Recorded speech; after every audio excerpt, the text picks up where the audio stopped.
नमस्कार, स्वागत है आपका हमारी इस खास प्रस्तुति में। मैं हूं सूरज मोहन झा। मैं इस समय मौजूद हूं उत्तर प्रदेश के नोएडा के सेक्टर 93A में, जहां मेरे ठीक पीछे आप देख रहे होंगे ये ट्विन टावर। ये ट्विन टावर अभी काफ़ी चर्चा में है क्योंकि हाल ही में सुप्रीम कोर्ट ने इन दोनों टावरों को ध्वस्त करने का आदेश दिया है। आज के कार्यक्रम में हम बात करेंगे कि क्यों उच्चतम न्यायालय ने इन दोनों ट्विन टावर को गिराने का आदेश दिया है और इसका असर इसके आसपास के क्षेत्रों में कैसा हो रहा है, क्या है यहाँ के लोगों की राय और किस तरह की तैयारी है प्रशासन की। नोएडा के सेक्टर 93 में स्थित सुपरटेक के ट्विन टावर्स को ढहाए जाने की उलटी गिनती शुरू हो चुकी है। ट्विन टावर को 28 अगस्त रविवार को करीब दोपहर 2:30 बजे गिराया जाएगा। इस विशालकाय इमारत को गिराने के लिए लगभग 3700 किलो विस्फोट लगाया गया है। ट्विन टावर गिराए जाने से पहले उसके पास की सुपरटेक एमरल्ड और एटीएस विलेज सोसाइटी के निवासियों की सांसें ऊपर नीचे हो रही हैं। सुपरटेक एमरल्ड के 2 रिहायशी टावर्स ऐसे हैं जिनकी ट्विन टावर से दूरी मात्र 9 से 10 मीटर है। 28 अगस्त तारीख को सुबह 7 बजे सुपरटेक एमरल्ड और एटीएस विलेज सोसाइटी के निवासियों को अपने अपने फ्लैट छोड़ने हैं। नोएडा के इन दोनों ट्विन टावर को जब सुप्रीम कोर्ट ने और उससे पहले हाई कोर्ट ने ध्वस्त करने का आदेश दिया था तो कई तरह की आपत्तियां यहाँ के स्थानीय निवासियों ने जताई थी। उनका मानना था कि सुपरटेक जो बिल्डर्स हैं जब वो इस बिल्डिंग को बना रहे हैं तो यहाँ की जो रूल रेगुलेशन है उसको कहीं ना कहीं अनदेखी की गई। यहाँ के स्थानीय निवासियों को कहा गया कि एक ग्रीन बेल्ट एरिया है और उस ग्रीन बेल्ट एरिया में इतनी बड़ी 40 मंजिला इमारत को बनाना कहीं ना कहीं अपने आप में ही पर्यावरण के साथ खिलवाड़ है। उसके साथ में नियम बताता है कि जब इतनी बड़ी बिल्डिंग कोई बनाई जाए तो उसके बीच में कम से कम 20 मीटर का गैप होना चाहिए, लेकिन आप देख सकते हैं इन दोनों बिल्डिंग के बीच में 9 मीटर से भी कम का गैप है। इन तमाम जो कमियां हैं, खामियां हैं, उसको ही न्यायालय ने गौर किया और उसके बाद ही इस बिल्डिंग को ध्वस्त करने का आदेश दिया है, जो कहीं ना कहीं पर्यावरण और बिल्डिंग के जो तमाम नियम है बनाने के उस कोड का भी उल्लंघन है। 23 नवंबर 2004 में सुपरटेक को नोएडा के सेक्टर 93A में एक हाउसिंग सोसाइटी के निर्माण के लिए जमीन आवंटित की गई थी। साल 2005 में सुपरटेक को 14 टावर्स और एक शॉपिंग कॉम्प्लेक्स के निर्माण की इजाजत मिली। नक्शों के मुताबिक सभी टावर्स ग्राउंड फ्लोर के साथ 9 मंजिल तक ही पास किए गए थे। नवंबर 2005 में सुपरटेक लिमिटेड ने एमरल्ड कोर्ट नाम से एक ग्रुप हाउसिंग सोसाइटी का निर्माण शुरू किया। जून 2006 में सुपरटेक को नोएडा प्राधिकरण की तरफ से फिर अतिरिक्त जमीन आवंटित की गई। सुपरटेक ने दिसंबर 2006 में 11 फ्लोर के 15 टावर्स के कुल 689 फ्लैट्स के निर्माण के लिए प्लान में बदलाव किया। 2009 में सुपरटेक और प्राधिकरण की मिलीभगत से ट्विन टावर का निर्माण शुरू हुआ। ये T16 और T17 टावर्स थे। इन दोनों टावर्स को लेकर लोगों में काफी नाराजगी थी। जिस इलाके को ग्रीन बेल्ट घोषित किया गया वहां बिल्डर और अथॉरिटी की मिलीभगत की वजह से विशालकाय टावर बना।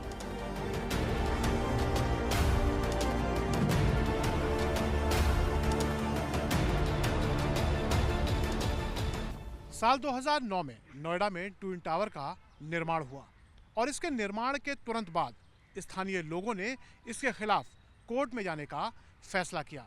उन लोगों ने स्थानीय कोर्ट में इसके खिलाफ याचिका दायर की, लेकिन न्याय में होती देरी को देखते हुए वो लोग इलाहाबाद हाई कोर्ट में गए और 1.5 साल चले इस मामले में इलाहाबाद हाई कोर्ट ने रेजिडेंट्स के पक्ष में फैसला दिया और ट्विन टावर को ध्वस्त करने का निर्णय दिया। इसके खिलाफ याचिका उच्चतम न्यायालय में की गई और उच्चतम न्यायालय में 7 साल ये मामला चला और 7 साल बाद उच्चतम न्यायालय ने भी ट्विन टावर को गिराने का फैसला दिया। साल 2009 में एमरल्ड कोर्ट के फ्लैट ओनर्स ने कानूनी लड़ाई लड़ने का फैसला करते हुए अदालत का दरवाजा खटखटाया। एमरल्ड कोर्ट के रेजिडेंट ने साल 2010 में इसके खिलाफ कोर्ट में याचिका भी दायर की। कार्रवाई न होने से लोगों ने इलाहाबाद हाई कोर्ट जाने का निर्णय लिया। 1.5 साल तक हाई कोर्ट में मामले की सुनवाई चलती रही। 11 अप्रैल 2014 में हाई कोर्ट ने विवादित टावर ध्वस्त करने का आदेश दिया। कोर्ट ने नोएडा अथॉरिटी के आरोपी अधिकारियों के खिलाफ भी कार्रवाई का आदेश जारी किया। हाईकोर्ट के फैसले को सुप्रीम कोर्ट में चुनौती दी गई। सुप्रीम कोर्ट में मामले की सुनवाई 7 साल तक चली। 31 अगस्त 2021 को सुप्रीम कोर्ट ने रेजिडेंट्स के पक्ष में फैसला सुनाया और सुपरटेक को जबरदस्त झटका दिया। सुप्रीम कोर्ट ने अपने आदेश में कहा कि 3 महीने के अंदर दोनों टावर्स को ध्वस्त किया जाए। ट्विन टावर गिराए जाने से पहले उसके पास की सुपरटेक, एमरॉल्ड और एटीएस विलेज सोसाइटी के निवासियों की सांसें ऊपर नीचे हो रही हैं। हमने यहाँ के निवासियों से बात की। चूंकि अब ये ट्विन टावर 28 तारीख को इतिहास का हिस्सा हो जाएगा, तो आप लोग कैसा महसूस कर रहे हैं? देखिए, हमारे यहाँ 2 तरीके के फीलिंग्स हैं। एक लंबी लड़ाई लड़ी गई है, जैसा कि आप जानते हैं, तो एक बहुत बड़ी स्ट्रगल थी और किसी को उम्मीद नहीं थी कि इतना लैंडमार्क डिसीजन मिलेगा। हमारे डिसीजंस आते थे, रिवर्स होते थे। बिल्डर, आपको मालूम है कैसे इन लोगों का, बिल्डर्स का क्या कितनी पहुंच होती है। तो उसके बाद जब ये डिसीजन आया, everybody was very excited and everybody was very happy. और धीरे धीरे जब ये रियलिटी सेट इन हुई कि अब ये डिमोलिश होगा और हमारे बिल्कुल 9 मीटर की दूरी पे जो कुछ टावर्स हैं, तो and it was a first time, तो लोगों को थोड़ी नर्वसनेस हो रही है कि ये कैसे एंड करेगा। ये जो फैसला पहले हाई कोर्ट से, उसके बाद सुप्रीम कोर्ट से आप लोगों के पक्ष में आया है, तो न्यायपालिका के प्रति भरोसा भी बढ़ा है आप लोगों का? बहुत ज़्यादा हमारा भरोसा हो गया है इसमें, क्योंकि ऐसा डिसीजन अभी तक आया नहीं है कभी भी। और एक बार डिसीजन आने के बाद भी आपको मालूम होगा कि बिल्डर ने कितना ट्राई करा कि किसी तरीके से ये डिसीजन में कुछ चेंज हो जाए या रिवर्स हो जाए, तो रिव्यू पिटिशंस डालते रहे। तो एक बार डिसीजन आने के बाद वो प्रोसेस ख़त्म नहीं हुआ वहाँ पे, तो वो प्रोसेस अब जाके 28 तारीख को संपूर्ण होगा। हमारे साथ और भी यहाँ के कुछ निवासी मौजूद हैं। सर, अपना नाम बताएं। मेरा नाम अभ्युदय अग्रवाल है। अग्रवाल साहब, ये बताइए, अब चूंकि 28 तारीख को ये डेमोलिशन होने वाला है, आप लोग बगल में है, तो क्या कुछ भय का माहौल है, कुछ डर लग रहा है? देखिए, नेचुरली कुछ एंग्जाइटीज़ तो होती ही हैं। अब जैसे इतनी बड़ी बिल्डिंग गिरेगी, काफ़ी मलबा निकलेगा, अराउंड 65,000 टन्स, कोई कह रहा 90,000 टन्स है। सो वाइब्रेशंस होंगे, तो जो आसपास की बिल्डिंग्स हैं उसमें कोई स्ट्रक्चरल डैमेज ना हो जाए, उस तरह के कंसर्न्स हैं। उसके बाद में डस्ट पॉल्यूशन होगा, तो कोई जो मोटी डस्ट होगी वो तो सेटल हो जाएगी, शाम तक हो जाएगी, एक दिन में हो जाएगी। बट जो माइक्रो डस्ट पार्टिकल्स रहेंगे वो सस्पेंडेड रहेंगे, तो वो सीनियर सिटीजन्स की हेल्थ के लिए प्रॉब्लम रहेगा। उसके बाद जो यहाँ 3 महीने तक डेब्रिस हटेगा, उसमें भी वो सीमेंट के पीसेस वगैरह तोड़ेंगे, काफ़ी कुछ होगा। तो प्री डेमोलिशन में भी यहाँ पे लोगों को एलर्जीज़ वगैरह हो रही थी, एंड वो सब मतलब उस तरह की परेशानियाँ चलेंगी।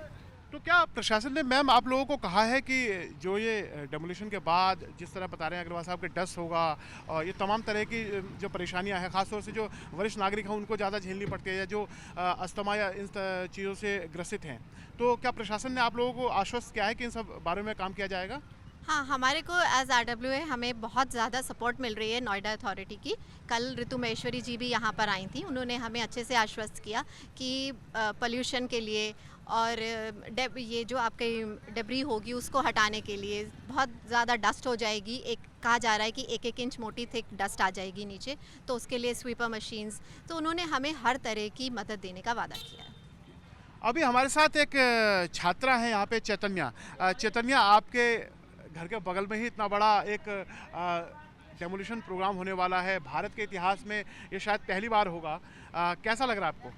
मेरे को वैसे तो बहुत अच्छी फीलिंग आ रही है, मतलब एक्साइटमेंट है ऑफ कोर्स, बट उस दिन मेरा एग्ज़ाम भी है जेईई एडवांस का, तो मैं देख नहीं पाऊँगी। एंड आपका एग्ज़ाम है, इतना बड़ा हादसा आपके घर के पास होना है, तो क्या आपकी पढ़ाई इससे प्रभावित तो नहीं होगी?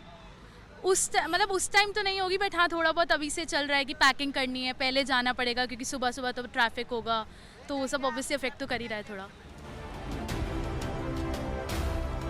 यहाँ के कुछ लोगों को भवन के ध्वस्त होने के बाद मलबे से होने वाले प्रदूषण की चिंता सता रही है।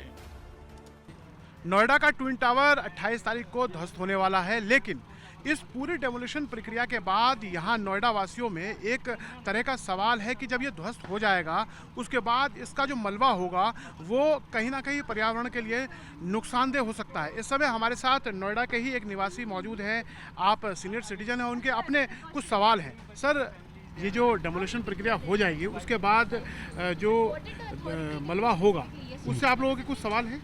हाँ, एक्चुअली मैं नोएडा में रह रहा हूँ 94 से, तो मैंने over this period of 25 years I have seen many changes, including the change in the pollution level of Noida, which is very alarming for last 8 to 10 years.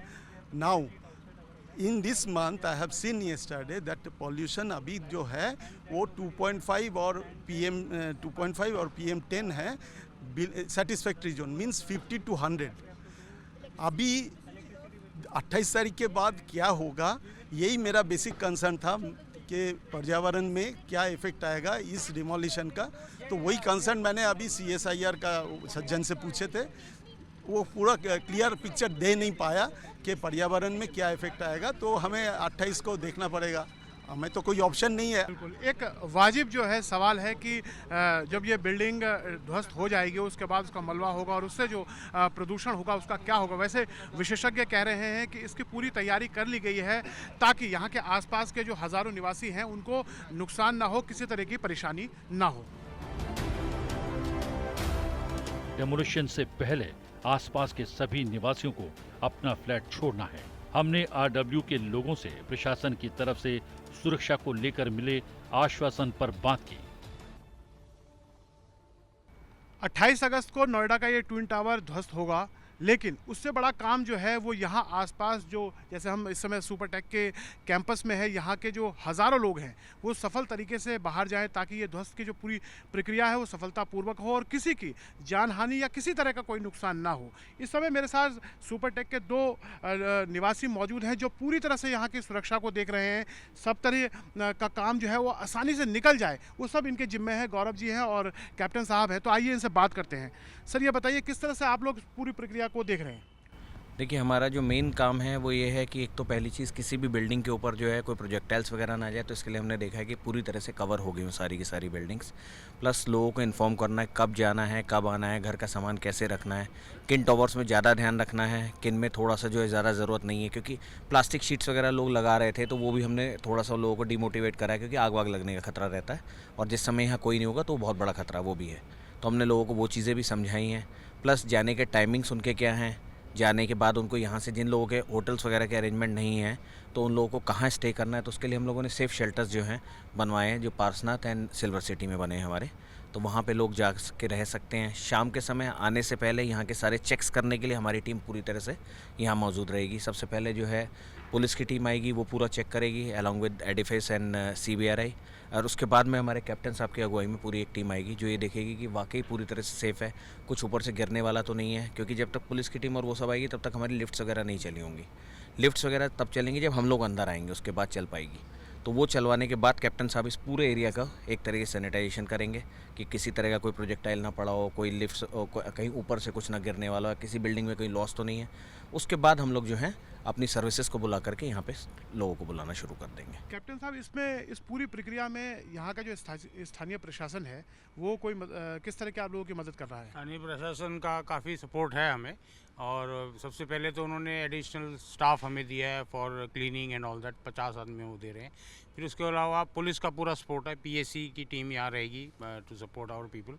और उसके अलावा जो यहाँ इनका मलबा वगैरह है, इसके ऊपर वो फाउंटेन पानी के ये वो चलाने का भी उनका फाइनल हो गया है। 6 शायद वो दे रहे हैं और 2 और हैं, 8 है हमारे पास, ताकि वो मलबा उड़े ना, गीला हो जाएगा तो दब के रहेगा। तो जहाँ जहाँ ज़रूरत है हमारी प्रशासन का पूरा हेल्प मिल रहा है। सर, आप लोगों ने एक लंबी लड़ाई, कानूनी लड़ाई भी लड़ी न्यायालय में जाके जो ट्विन टावर की वैधता को लेकर, वो अब चूँकि वो दिन अब आ गया है 28 तारीख का जब ये ध्वस्त हो जाएगा, किस तरह का वो सफ़र रहा है? काफ़ी हार्ड सफ़र रहा है। हर तरीके से रोकने की कोशिश हुई कि हम लोग जो है किसी भी तरह उस केस को वापस ले लें। बड़ी मुश्किल से रेजिडेंट्स को इकट्ठा करा गया, एक हिम्मत बंधाई गई। हमारे जो प्रेसिडेंट साहब हैं उन्होंने बड़ी हिम्मत के साथ जो है खड़े रहे कि नहीं साहब, नहीं हटेंगे तो नहीं हटेंगे किसी भी तरह से। और अभी तक भी, आखिर तक भी कोशिशें हुई कि प्यार से, मोहब्बत से, डरा के, कैसे भी करके जो है कि नहीं ये नहीं टूटेगी। ऐसी और भी बिल्डिंग्स है, ये सब बड़े एग्जांपल्स दिए गए। बट ये है कि हमारे रेजिडेंट्स सारे एक थे, एक दो लोगों को छोड़ करके बाकी सभी एक थे कि नहीं, टूटनी है तो टूटनी है और आपने बहुत गलत करा है बिल्डर को, और ये सबक देना भी ज़रूरी था। ये एक ऐतिहासिक फैसला है जी। आगे से सोचेंगे बिल्डर से ऐसा कुछ करने से पहले बहुत बार। बिल्कुल, भारत में अपने आप में एक अभूतपूर्व ये किस्सा होने जा रहा है जब इतनी बड़ी बिल्डिंग को ध्वस्त किया जा रहा है। किस तरह का विरोध था, क्या विरोध था आप लोगों का? हम लोग का विरोध बेसिकली ये था कि जो इन्होंने ये स्ट्रक्चर बनाया ये इलीगल था। जो सोसाइटी जब बनी तब बिल्डर ने प्रॉमिस किया था कि प्लेग्राउंड एरिया होगा, पर इसको प्लेग्राउंड ना करके उन्होंने यहाँ बिल्डिंगें खड़ी कर दी। तो फिर यहाँ का जो रेजिडेंट्स हैं जो आर फेसिंग दिस बिल्डिंग, उनकी धूप और उनकी लाइट और हवा सब ब्लॉक हो गई। तो उसके मेन वो था एक, और प्लस ये भी था कि जो उन्होंने प्रॉमिस किया है वो नहीं दिया। तो ये मेन हमारे मुद्दे थे जिनके ऊपर हमने कोर्ट में इनके अगेंस्ट एक्शन हमारे प्रेसिडेंट साहब हैं, हमारा जो RW है, उन्होंने लिया है। एडिफिस इंजीनियरिंग को 28 अगस्त को लगभग 100 मीटर ऊंचे ट्विन टावर को सुरक्षित रूप से ढहाने का जिम्मा सौंपा गया।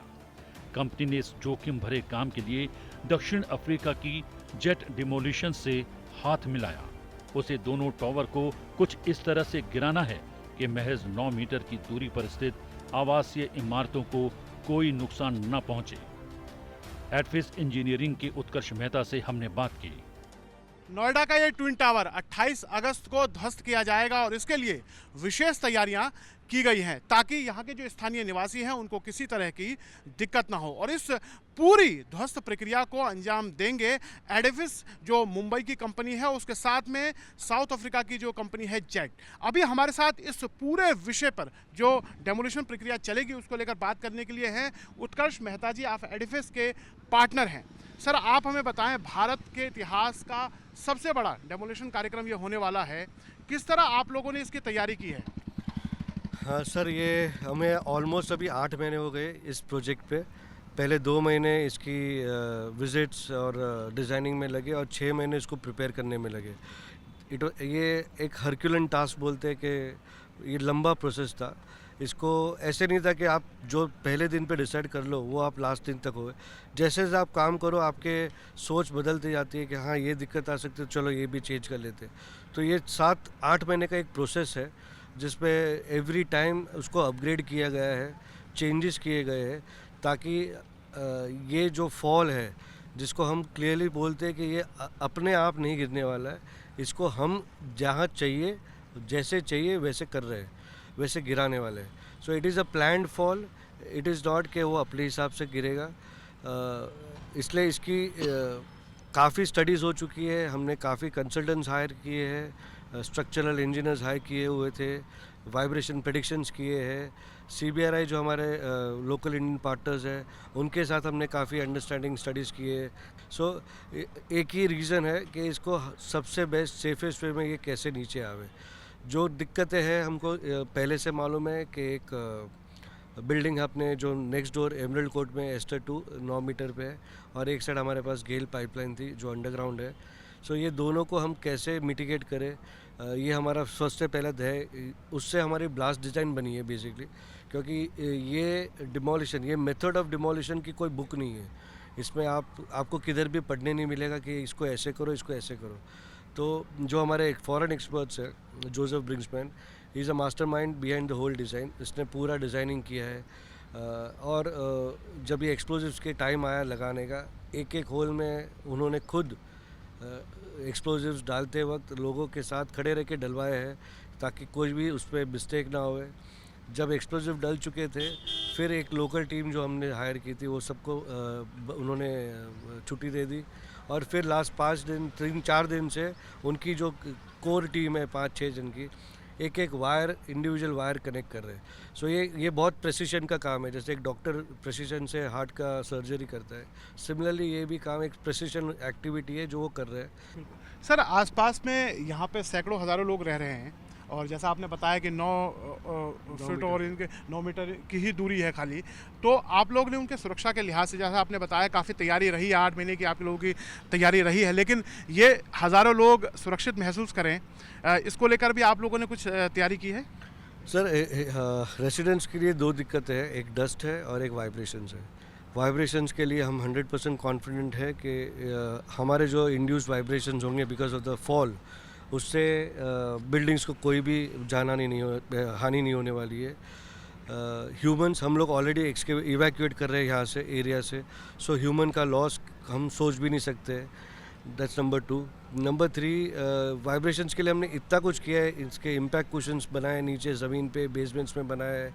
डिज़ाइन में उसको फॉल कैसे लेना है ये हमारे लिए देखने के लिए वो 12 सेकेंड्स है, लेकिन 12 सेकेंड्स में हमको मालूम है हमने क्या क्या किया है कि उस पर 0.1 सेकेंड में क्या होगा, 0.2 सेकेंड में क्या होगा, वो हमको मालूम है। हमारे लिए 9 सेकेंड, 12 सेकेंड, 13 सेकेंड्स है, लेकिन हम वो 13 सेकेंड हमारे लिए 13 घंटे के जैसे है। आप कह रहे हैं 12 सेकंड में ये पूरी प्रक्रिया को पूरा कर लेंगे आप लोग? हाँ, 7 सेकंड लगेगा पूरा इनिशिएशन सिस्टम। टोटल एक्सप्लोजिव्स जो हमने 9642 होल्स में डाले हैं वो एक्सप्लोड हो जाएंगे 7 सेकंड्स में, और तकरीबन 4.5 से 5.5 सेकंड्स में बिल्डिंग नीचे आ जाएगी। सो ओवरऑल हमने हमारा टेंटेटिव है कि बटन प्रेस करने से बिल्डिंग का लास्ट पॉइंट नीचे आने का टोटल समय 12.5 सेकंड्स रहेगा। और आप लोगों ने कौन सा समय तय किया है परसों? शार्प 2:30 बजे सर। उस पर हम लोग सेकंड्स में ही बात करते हैं, उस पर 1 सेकंड ऊपर नीचे होगी नहीं। 2 बजे एक फर्स्ट सायरन बजेगा, 2:29 को दूसरा सायरन बजेगा, और फिर उल्टी गिनती चालू हो जाएगी। 10, 9, 8, 7, 3 तक चलेगा, 2, 1 and then button is pressed. जिस तरह से बता रहे थे कि जो महीनों प्रक्रिया चली है और वो सिर्फ 12 सेकंड में पूरी हो जाएगी, इस बात को लेकर वो आश्वस्त है। और उन्होंने बताया है कि पूरी तैयारी इन 8 महीनों में कर ली गई है, चाहे वो डेफिसिस कंपनी की तरफ से हो या फिर दक्षिण अफ्रीका की जो कंपनी लगी हुई है, वो उसमें एक्सप्लोसिव के एक्सपर्ट जो इससे जुड़े हुए हैं, उन्होंने तमाम तैयारियां कर ली गई हैं। कई हज़ार होल किए गए हैं जिनमें बारूद को डाला गया है, और ये पूरी प्रक्रिया 2:30 बजे 28 तारीख को कर ली जाएगी, जिसमें 12 से 12.5 सेकंड का समय लगेगा, जब ये 40 मंजिला जो ट्विन टावर है ये ध्वस्त हो जाएगा, जमीन वो ध्वस्त हो जाएगा। CSIR और केंद्रीय भवन अनुसंधान संस्थान के जियो हैजार्ड रिस्क रिडक्शन समूह के प्रमुख डॉक्टर DP कानूनगो से हमने डेमोलिशन प्रक्रिया से पहले की तैयारियों और टावर गिराने वाली कंपनी एडिफिस इंजीनियरिंग को NOC देने के विषय में बात की। 28 अगस्त को नोएडा का ये ट्विन टावर जो है वो ध्वस्त हो जाएगा, और इसकी सारी प्रक्रिया को पूरा कर लिया गया है। और इसकी जो क्लियरेंस दी है वो central building research institute Roorkee से जो टीम आई हुई है, उसके डॉक्टर DP कानूनगो हमारे साथ हैं। सर, किस तरह पूरी प्रक्रिया को आप लोगों ने क्लियरेंस दी है? देखिए, ये हम आज CSIR टीम, जो council of scientific and industrial research का टीम के तौर पे काम किए हैं, क्योंकि इसमें कई सारे एस्पेक्ट थे। एक तो बिल्डिंग्स, उसको समझना, उसका स्ट्रेंथ को समझना, ब्लास्टिंग, एक्सप्लोसिव्स यूज हो रहा है, किस तरह का एक्सप्लोसिव्स यूज हो रहा है, किस तरह का ब्लास्ट डिजाइन है, किस तरह का फायरिंग पैटर्न है, वो सब। तो इसीलिए हम CBRI और सिम्फर, जो हमारा CSIR के अंदर एक सिस्टर ऑर्गेनाइजेशन है, central institute of mining and fuel research, वहाँ से हम blasting experts, explosives experts, vibration experts को लिए हैं। तो ये कंप्लीट टीम के तौर पे हम लोग काम किए हैं, और हम जायज़ा लेने के बाद क्या क्या होना चाहिए वो भी सजेस्ट किए, और ग्राउंड पे जाके हम ज़मीनी चेक किए कि हाँ, जो हम बोले थे वो हो गया। उसके बाद हम जाके कल क्लियरेंस दिए हैं नोएडा अथॉरिटी को कि हाँ, हम 28 को 2:30 बजे जा सकते हैं डिमोलिशन के लिए। इस ट्विन टावर के आसपास की जो सोसाइटी है उस पर 1400 से ज़्यादा जो निवास करते हैं, उनके अंदर एक डर था कि जब ब्लास्ट होगा तो उनके भवनों को नुकसान हो सकता है। तो क्या ये डर दूर करने के लिए आप लोगों ने कुछ किया? बिल्कुल हम किए हैं। सबसे पहले जो गिरेगा उसको हम एक डायरेक्शनल फॉल दे रहे हैं, ताकि ये जो दोनों तरफ ATS विलेज और इकोरबा टावर्स हैं उससे दूर ये गिरे। और ये ऐसा है कि ये टिल्ट नहीं है, ये पुल एंड फॉल। तो हम जो ट्विन टावर्स को दूसरे साइड में पुल करके फॉल कर रहे हैं, तो इसीलिए उस एंगल से कोई डायरेक्ट डेब्रिस का इम्पैक्ट ये सराउंडिंग स्ट्रक्चर पे नहीं आएगा। दूसरी चीज़ है कि जो उससे ज़मीनी वाइब्रेशन पैदा होगी, उसको ये करने के लिए हम कई सारे प्रिकॉशंस लिए हैं।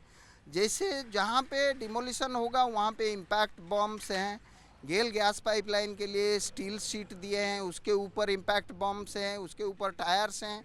जहाँ पे इम्पैक्ट बम्स नहीं है, खाली एरिया है, वहाँ पे टायर्स, जो ओल्ड व्हीकल टायर्स है, वो बिछा दिया गया है।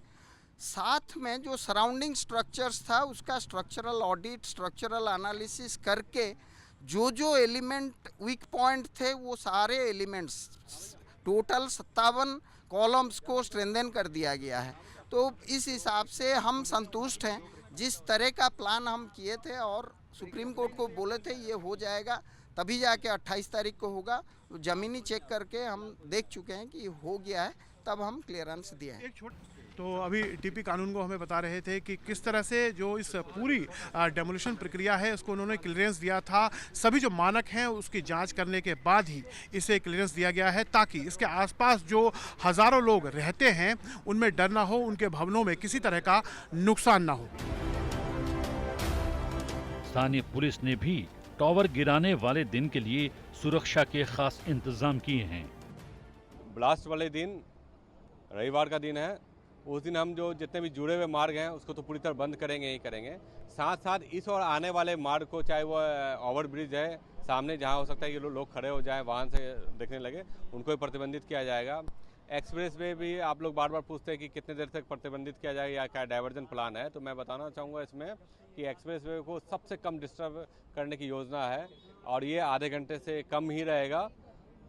और जो डाइवर्जन एक्सप्रेस वे से होगा, अगर आप नोएडा से ग्रेटर नोएडा जाते हैं तो महामाया से होगा, और ग्रेटर नोएडा से नोएडा आते हैं तो परी चौक से होगा। संसद टीवी की टीम ने नोएडा अथॉरिटी के पूर्व सीईओ बलविंदर कुमार से नोएडा ट्विन टावर के विषय में और अधिक जानकारी हासिल करने के लिए बात की। यूपी अपार्टमेंट एक्ट के अंतर्गत जो है RWA से परमिशन जो है वो ज़रूरी थी, जो उस समय नहीं ली गई, और इसीलिए जो है वो RWA उस प्रोजेक्ट की वो जो है हाई कोर्ट गई, और फिर हाई कोर्ट से जो है ये जजमेंट हुआ इस टावर्स को, ट्विन टावर्स को डिमोलिश करने का। नोएडा के ट्विन टावर को रविवार को करीब 2:30 बजे गिराया जाएगा। इस ट्विन टावर का गिराया जाना सबक है कि जो भी कानून और नियम के खिलाफ जाएगा उसका यही अंजाम होगा। विकास अगर कानून के दायरे में हो और नियमों का पालन करके हो तो इतिहास बनाता है, लेकिन अगर उन्हीं कानूनों का उल्लंघन हो और नियमों की अवहेलना हो तो हमें ऐसे ही दृश्य देखने को मिलते हैं जैसा नोएडा में स्थित इन दोनों ट्विन टावर का होने वाला है।